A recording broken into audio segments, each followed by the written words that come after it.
അതെ നമ്മളങ്ങനെ വയനാട്ടിലെത്തി. എടാ എൻ്റെ ഓള് ഇവനോട് വിളിച്ചാൽ നീ ഫോൺ എടുക്കുക വേണ്ടേ. എനിക്ക് സുഖമില്ലാണ്ട് ഹോസ്പിറ്റലിൽ അഡ്മിറ്റ് ആയെന്ന് പറഞ്ഞിട്ടാണ് നമ്മൾ വന്നിനി കേട്ടോ. ആടാ നമ്മളെ ഓളാറ്റ അർട്ടൻഡിങ് ഉണ്ടല്ല, ടൂറ് മൊത്തം കോളാവും. നല്ല കുളം. ഹലോ ഗൈസ്, നമ്മളിപ്പോ വൈത്രി റോസ്റ്റർ മൗണ്ടൻസിലാണുള്ളത്.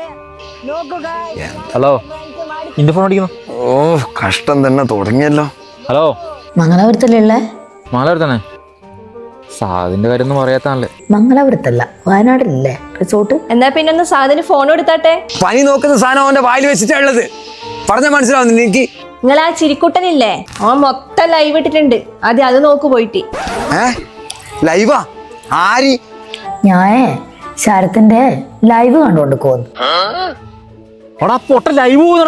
അതെ മക്കളെ, നമ്മളിപ്പോൾ ഉള്ളത് വയനാട് വൈത്തിരിയുള്ള ഫോസ്റ്റർ മൗണ്ട്സ് റിസോർട്ടിലാണ്. പെർ ഹെഡ് വെറും 700 രൂപയ്ക്ക് ബഡ്ജറ്റ് ഫ്രണ്ട്ലി ആയിട്ട് നിൽക്കാൻ പറ്റുന്ന സ്ഥലം ഇത് തന്നെയാണ് കേട്ടാ. കുട്ടികൾക്ക് കളിക്കാനുള്ള അടിപൊളി പ്ലേ ഏരിയ. ഇവിടുത്തെ മറ്റൊരു പ്രത്യേകത എന്ന് പറഞ്ഞാൽ വലിയൊരു സ്വിമ്മിംഗ് പൂൾ തന്നെ ഉണ്ട് കേട്ടോ. അതുപോലെ തന്നെ നല്ല വിശാലമായ പാർട്ടി ഹാൾ. പ്രത്യേകം പറഞ്ഞു കഴിഞ്ഞാൽ ബാർബിക്യൂം ക്യാമ്പ് ഫയർ ഇവർ സെറ്റാക്കി തരുവേ. എല്ലാ കാറ്റഗറിയിലും പെട്ട റൂംസ് ഇവിടെ അവൈലബിൾ ആണ്. പെർ ഹെഡ് 700 രൂപയ്ക്ക് ബ്രേക്ക്ഫാസ്റ്റ് കൂടി ഇൻക്ലൂഡ് ആണ്, അതും അൺലിമിറ്റഡ് ആയിട്ട്. നല്ല അടിപൊളി റൂംസ് ആണ് ഇവിടെ ഉള്ളത്. ഇവിടുന്ന് നോക്കുമ്പോൾ പൊളി വൈബാണ് കേട്ടാ. ഇവിടുത്തെ രാത്രിയത്തെ വൈബ് ഉണ്ടെങ്കിൽ എന്നിയൂരും ബാണാസുര ഡാമും ലക്കിടി വ്യൂ പോയിന്റും ഇവിടുന്ന് അടുത്ത് തന്നെയാണേ. അപ്പോൾ വയനാട്ടിൽ വരുമ്പോൾ ഫോസ്റ്റർ മൗണ്ട്സ് മറക്കല്ലേ.